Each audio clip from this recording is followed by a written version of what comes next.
अस्सलाम वालेकुम नाज़रीन, आज हम बात करेंगे कि मौलाना फजल-उर-रहमान को जेल क्यों हुई थी। नाज़रीन, मौलाना फजल-उर-रहमान 3 साल तक जेल के अंदर रहे। वो क्या मुहर्रिकात थे, इस वीडियो के अंदर बताने से पहले हम आपको अपने यूट्यूब चैनल ज़ौक़ अहमद पर खुशामदीद कहेंगे। आप हमारे यूट्यूब चैनल को सब्सक्राइब कीजिए, बेल आइकन के बटन को क्लिक करना मत भूलिएगा, अपने कमेंट से जरूर आगाह कीजिएगा और वीडियो को लाइक भी कीजिए। नाज़रीन, मौलाना फजल-उर-रहमान की अगर सियासी जिंदगी पर बात करें तो उनके सियासी सतह पर 3 उस्ताद हैं। एक तो उनके वालिद मुफ्ती महमूद हैं, जबकि मौलाना के बाकी 2 असातिज़ा में एक नवाबजादा नसरुल्लाह खान हैं और दूसरे खान अब्दुल वली खान हैं। नवाबजादा साहब की दरसगाह में उन्हें वालिद ने बिठाया था। वली खान बाबा अलबत्ता उनका ज़ाती इंतखाब थे। मौलाना ने JUI की क़यादत संभाली तो उस वक्त जनरल ज़िया की हुकूमत थी। मौलाना की उम्र तब 27 बरस थी।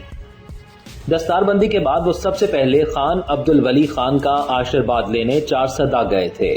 मौलाना बंद कमरे में होने वाली 2 घंटे की इस गुफ्तगू को अपनी सियासी तरबियत का हासिल करार देते हैं। और मौजूदा तनाज़ुर के अंदर भी आप अगर देखें तो मौलाना इस वक्त एहतजाज की सियासत को लेकर चल रहे हैं, क्योंकि मौलाना ने कहा था कि वली खान बाबा ने एक बार उनसे कहा कि सियासत में जिस लम्हे मायूसी के बादल मंडलाते हैं वही लम्हा पेश कदमी का होता है। इस लम्हे जो बैठ गया वो रह गया। नाज़रीन, उस वक्त के दौरे हुकूमत में जनरल ज़िया के पास सादा रूहों पर पेलने के लिए जो चूना था वो मजहब था। ऐसे में ज़िया के दरबार में राग दरबारी अलापने के लिए मौलाना से बेहतर उम्मीदवार कोई नहीं हो सकता था। मौलाना ने मगर राग यमनी छेड़ने को तरजीह दी।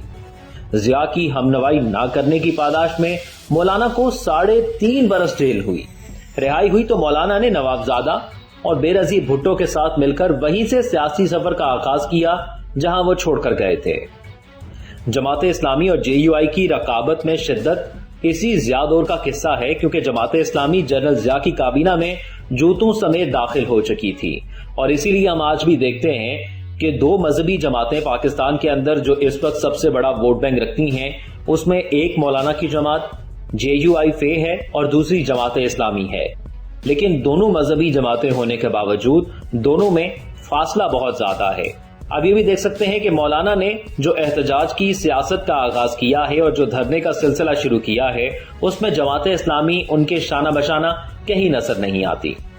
नाज़रीन, इसके बाद की वीडियो में आप ये जानेंगे कि मौलाना फजल-उर-रहमान को आखिर मौलाना डीजल क्यों कहा जाता है, उन्होंने किस चीज में करप्शन की थी और क्या ये करप्शन वाली बात दुरुस्त है या नहीं, ये आप इससे अगली वीडियो में जानेंगे। मौलाना के बारे में आपकी क्या राय है, आप अपने फीडबैक से कमेंट्स में जरूर आगाह कीजिएगा। हमारे यूट्यूब चैनल को सब्सक्राइब कीजिए, बेल आइकन के बटन को क्लिक करना मत भूलिएगा और वीडियो को शेयर जरूर कीजिएगा। मुझे दुआ में याद रखिए। अल्लाह हाफिज।